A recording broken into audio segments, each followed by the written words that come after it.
عندما أكتبك تئن الحواس بداخلي، وتتعانق الفوضى بالثورة، الصمت بالثرثرة، الوجع بالفرحة.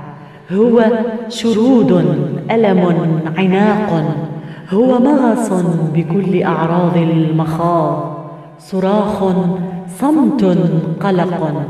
هكذا هي ولادة الحرف بداخلي.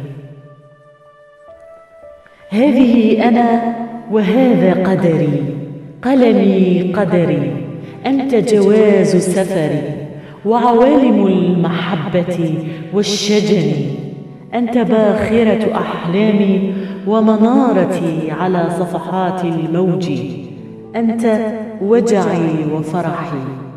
عندما تغيب عني يظلم الليل وتتلاطم الأمواج، يقذفني اليم إلى سواحل الرتابة والضجر، تسلب مني كل الأوسمة وأصبح آدمية بمرتبة لا شيء، وكأنك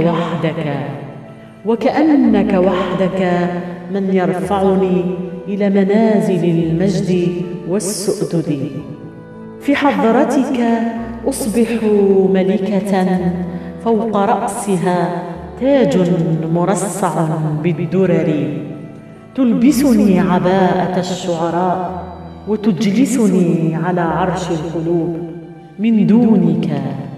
من دونك أصبح غريبة في وطن المحبين، سجينة في قفص الحرية، مملوكة في زمن الصلاطين، غارقة في بحر الأشجان. من لي سواك رفيقا صديقا وثيقا.